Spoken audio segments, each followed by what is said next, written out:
Yo, what it is up, everybody? So today is October 6th, Wednesday. It's about 10 a.m. Eastern time, and you're probably wondering, Mike, what the fuck are you doing here with this chart up and stuff like that?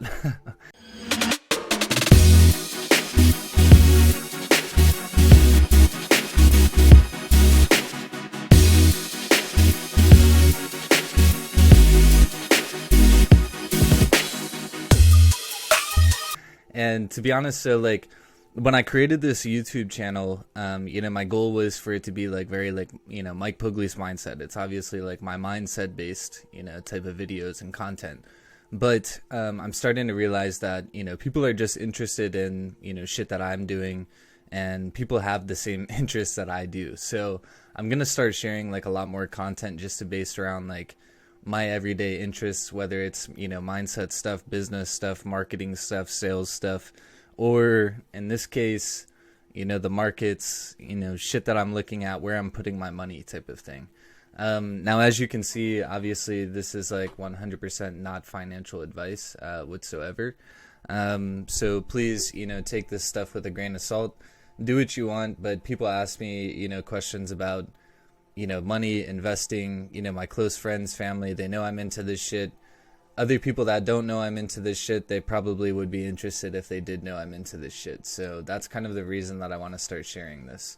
But anyways, so to get right into it, I don't want to take up too much time with these videos. My goal is to just crank out these kind of like quote unquote market analysis videos like frequently, as much as I can and as much as my team can handle it.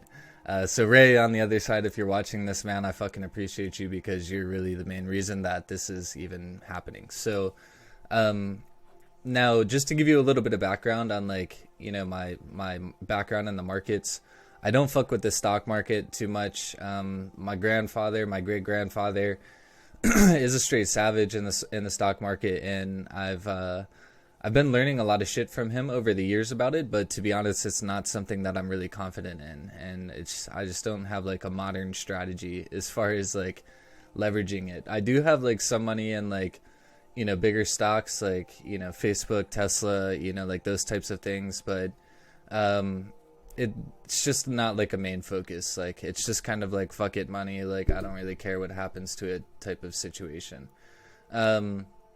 Now, obviously, take that with a grain of salt. I obviously never want to lose money, so don't think I'm like some sort of retard. But, at the same time, I'm always willing to risk things for the reward. So you'll see a lot of that in kind of like these quote unquote market analysis type of videos. But anyways, some more background. Obviously, like I said, with the stocks, I'm not too focused in it. But for the past like year or two, I've been trading, day trading, like scalping like Great Britain pound versus the Japanese yen. And as you can see, like my list here is named Wicks Don't Lie, and this has all just kind of been in fruition from shit that's come from Raja Banks. Like I had other people that started the overall just like interest in like the markets and shit like that, but like Raja was like the one that gave me like a real strategy, and that strategy is like price action analysis. And that's why you see pretty much just a blank fucking chart here with, a couple of boxes, some lines, buys above, sells below. It's very basic. And that's pretty much like the way I like to keep my life, to be honest with you, is, just basic, like, simple strategies every day that prove to move my mission forward. And whether that's, business, marketing, sales, my body, my mind, whatever it might be, investing, like I'm always looking for other ways to do more. And so with that being said, like investing is one of those big things, the Great Britain pound, Japanese yen, it's been something that I've studied, at the same time every single day, give or take a couple of days, due to vacations and other things, but I've studied every day at the same time, and I've started to notice trends, reaction things, and, just situations like that. So I'm going to start covering that stuff in these videos. And I hope you guys get some value. And if you do, please share it out with somebody, share it on your Instagram story, tag me in it. I'll repost every single person that shares this on their story, like 100%. I appreciate any and all feedback that I can get when it comes to like the content that I'm creating. And at the end of the day, if you guys respond, then I know it's being seen, and it just gives me a little bit more motivation to get it done. So now let's just let's start with like, you know, kind of like what I do on a daily, you know, basis. So the Great Britain pound GJ, which is the Great Britain pound versus the Japanese yen, is like my main focus. You know, like I love this pair. I've studied it.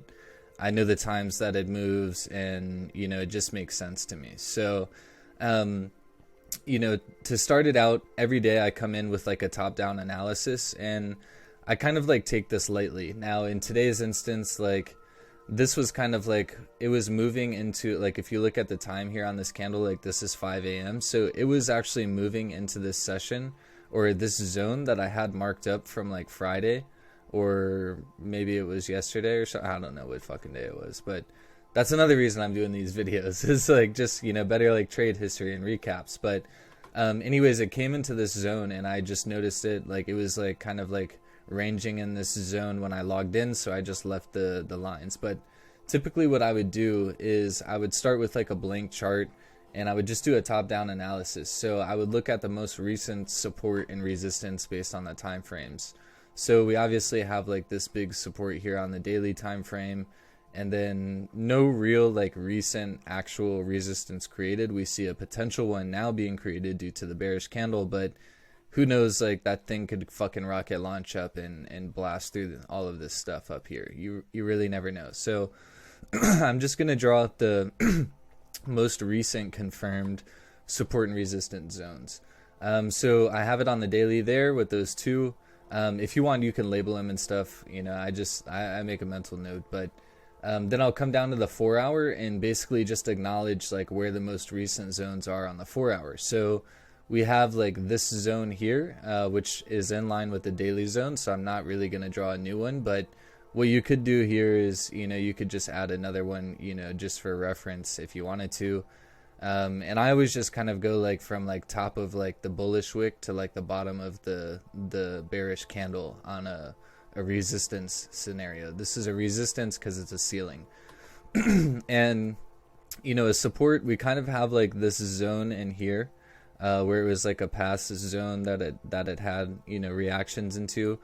But as you can see, this is already like a, you know, an existing zone I have marked up. So I'm just going to kind of like disregard that and acknowledge this one here, which as you can see is already drawn up.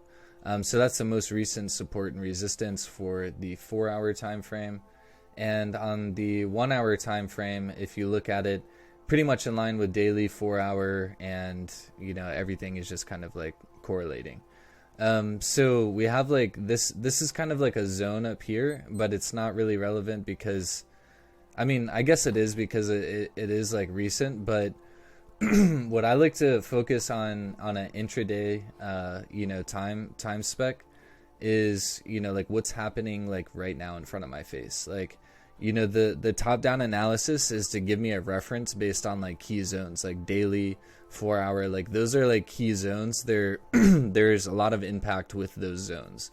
Now when I'm actually taking my trades, I really only look at like the 30-minute time frame. So like, to be honest, like if this was like, you know, 30 minutes earlier, an hour earlier, you know, earlier in the day, I would have taken this trade. Like it closed below my range. As you can see here, I have sells below. So this literally just closed below my range. Like that's what I was looking for all morning. And it just happened now, which there's still typically volume at this time due to like London close.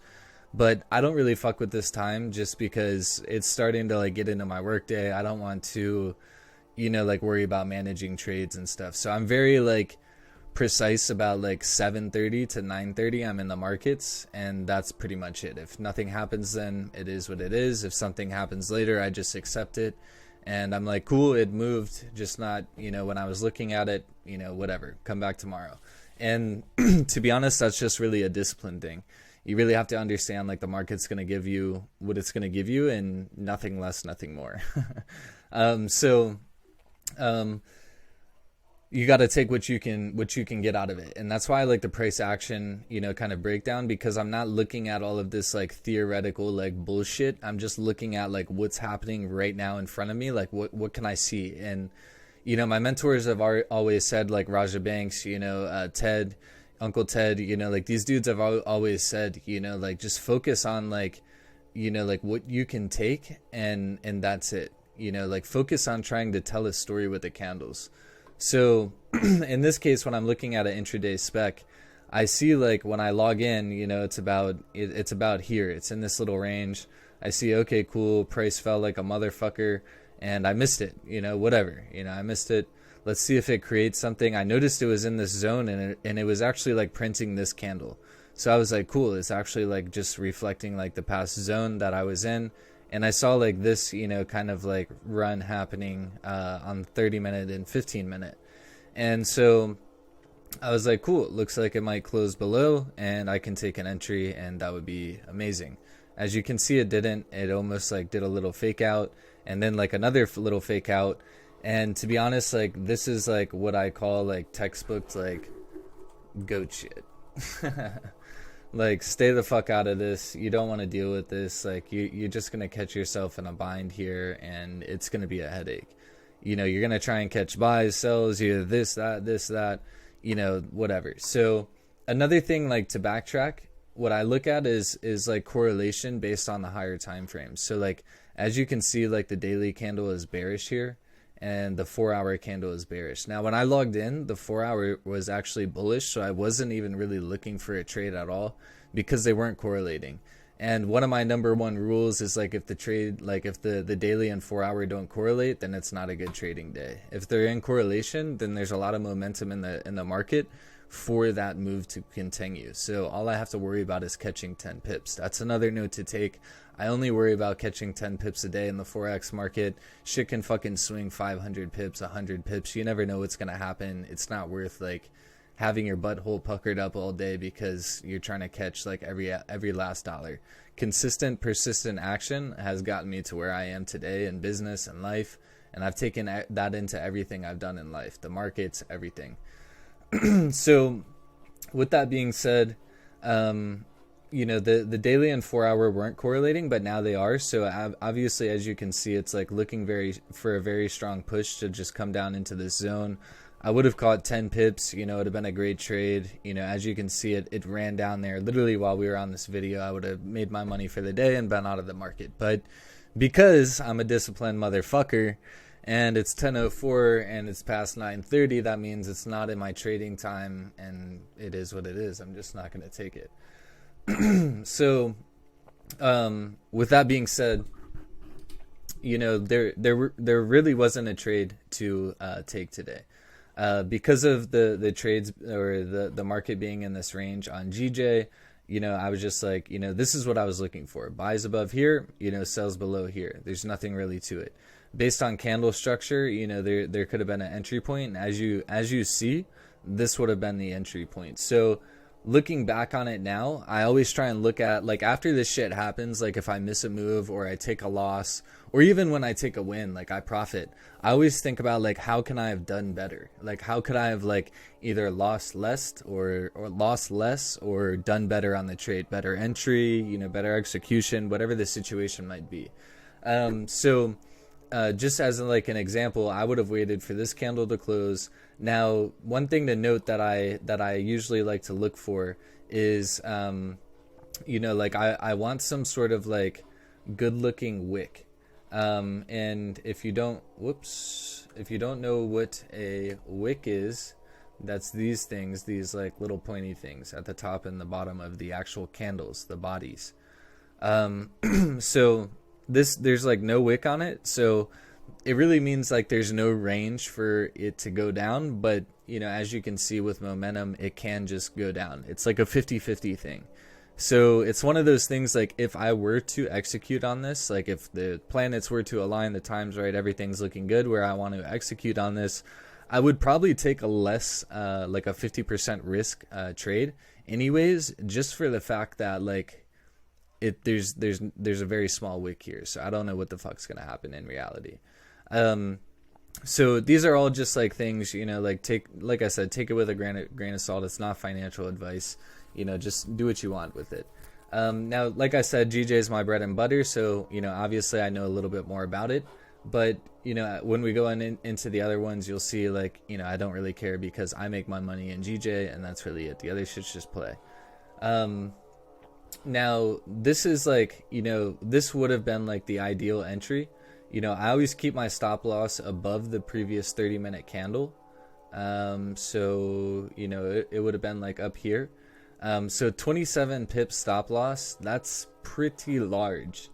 To be honest, like my rule is like, a 10 pip stop loss is like, something that I don't really want to exceed. I will exceed if everything looks good, but I'm really only looking to get 10 pips. So if you look at this, there's a lot more red than blue. So a greater chance of red than blue. So when looking at this, these are all things that I will acknowledge, but in this situation, I would usually just bump down to the 15-minute time frame and see if I could, reduce my stop loss a little bit more. Now, in this case, it's only going to reduce it by a couple of pips. It's not even really worth it. So honestly, I probably would have just stayed out of this.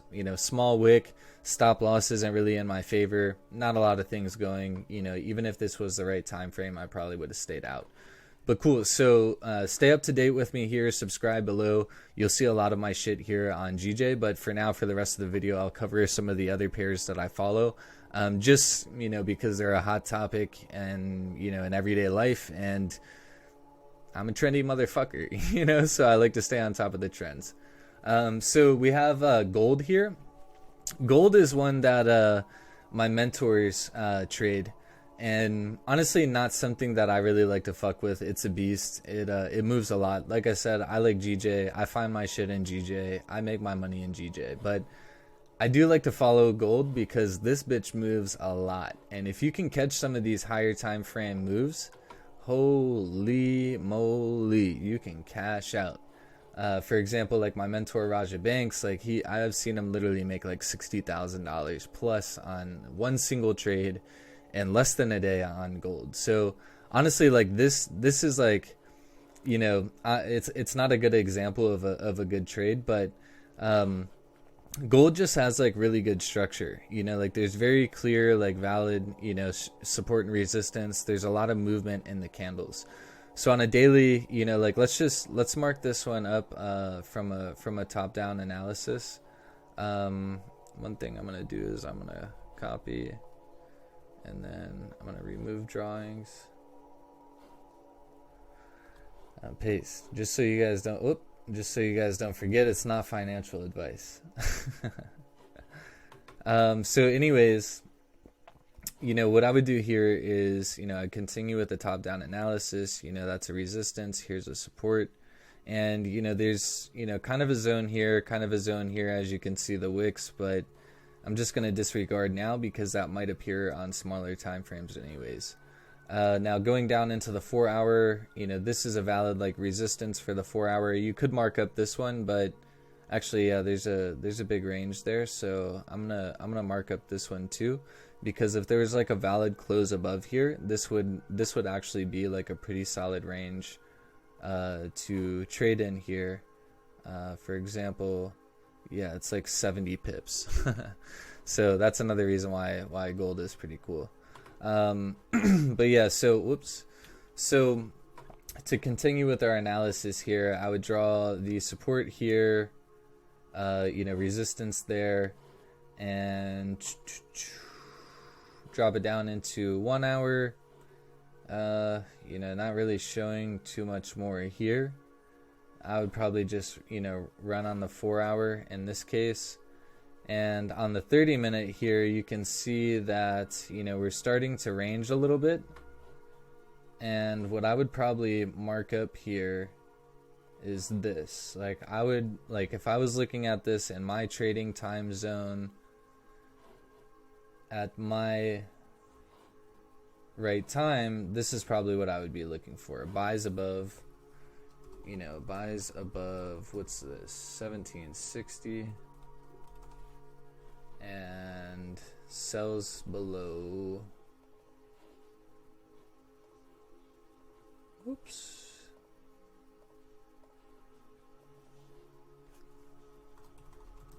sells below 1754. So this is what I would be looking for right here.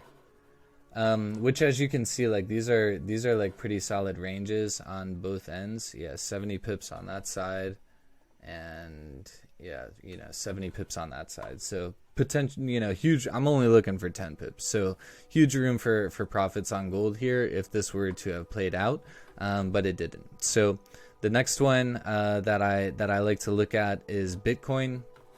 Now, I actually do have money in Bitcoin, so that's another reason why I want to cover this, is just to further increase my knowledge on Bitcoin, but also show you guys from a completely unrelated news bias standpoint. I don't fucking pay attention to the news. This is just price action breakdown.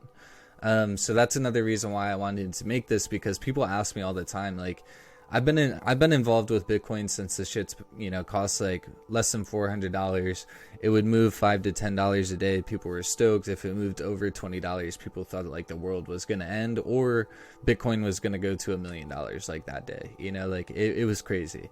Now it fluctuates a couple $1,000s a day. People don't give a fuck, and so it's huge compared to what it was, and it's been really cool to follow it over the years. But keep in mind, I'm not a news type of person. I don't really follow any type of thing that can be questioned. I am aware. I do watch the news. I do pay attention to current events, shit like that, just to make sure that I am aware of what the fuck's going on in the world. But at the same time, I don't take those opinions into my money. I make my own educated decisions about what I'm doing.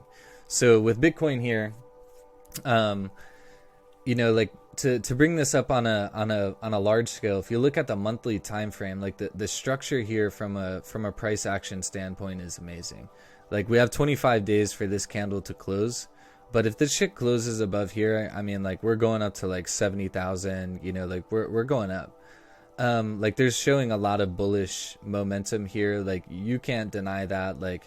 Looking at it, it's going up. If you look at it on a price action standpoint, it's going up. It's just going up. We have a support here. What level is this? Let me make myself smaller here. We have a support here at 35,000. When we went down there in July, yeah, we probably will never go down there again. And if we do, cool, buy it up, I think. But yeah, based on this is strong as fuck. Doesn't look like we're going back down there, especially with the way that these candle patterns are closing out. Now, this is still open. It's brand new. It's it's got 25 days left in the candle.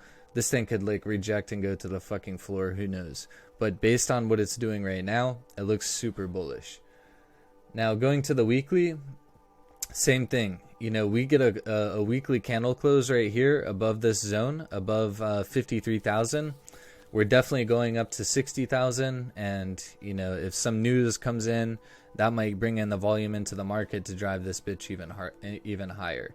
So this is looking like a strong support here, 43,000 on the weekly. When we were down here, the last 3 weeks, I bought some. I ain't gonna lie. I dollar cost average Bitcoin. I don't sell. I just put in, to be completely honest, I put in $100 a week. I don't give a fuck what the price is. It just goes in. Now, when I notice things like this in the market, I tend to buy a little bit more than my normal contribution, just to leverage the lower prices. But I think at this point, if a weekly candle closes above here, it's going to continue up. Now, the last time frame that I would take somewhat seriously on Bitcoin is the daily. And I mean, to be honest, I don't personally look at it. The weekly is where I stop. The daily is where you can start thinking, oh, it's gonna buy, sell, buy, sell, and I look at this as a long-term thing. So I'm not really concerned about the day-to-day movements. I'm concerned about the week-to-week movements. And to be honest, I don't even really give a fuck about that. I'm just in it, and I'm in it. GJ, on a different thing, I trade that to make money, compound accounts now. And Bitcoin, I just buy it, I hold it, I hodl it, whatever you want to call it, and I let it make its own money. I let it compound its own way. But yeah, so going down into the daily, here's kind of like what you can see, like how I have it drawn up based on kind of like these next zones due to past history here. So I think like if we have a strong daily close here, we'll start to see like this pattern form out throughout the week, and that would kind of like lead us into the weekly, probably doing something similar, because this was a huge ranging zone here in the past. So honestly, like kind of what I'm thinking is like, you know, if it does this thing, I'll, you know, scoop up a little bit more, you know, does this thing, scoop up a little bit more, and, you know, it's probably going to continue like moving this pattern. Now, you know, keep in mind, like it did like, you know, create this pattern, have huge rejections in May, and then come down, create more bullish momentum, and it looks like it's back on that run. Now it could come up here to 64,000, come all the way down to 30,000. Who fucking knows? So that's the thing, is like, you know, it's a long-term thing for me. I'm just going to continue to watch it, monitor it. So if you're interested in it, and if you're interested in my opinion, you should hit the subscribe button, like this video, share it with a friend. And if you got some value, you know, comment your thoughts. I'm always interested in what everybody else is doing on the markets as well. But with that being said, I think we're going to wrap it up today. It's been 26 minutes. I honestly didn't expect this to be longer than like 2 minutes, but this was cool, man. And I think I'm going to learn a lot myself by doing this. I hope I can only impact the amount of people that I am connecting, you know, through like my YouTube channel, and, you know, the amount of value that I'm, you know, throwing out to the community. So like I said, if you got some value here, shoot me a like. Hit the subscribe button below, share it with a friend, and if you thought it was trash, man, hit the fucking thumbs down button, man. I'm not going to be offended. At the end of the day, like, I just want your engagement. I just want your feedback. I want to know what the fuck you thought about this. So check out my other YouTube videos. There's a lot of shit mindset based. If you scroll all the way back to like day one, there's like, you know, my daily routine, stuff like that. A lot of that shit's changed, so maybe I'll do an update there. But check out my channel, subscribe, like, share it with a friend, and we'll see you on another video tomorrow, hopefully.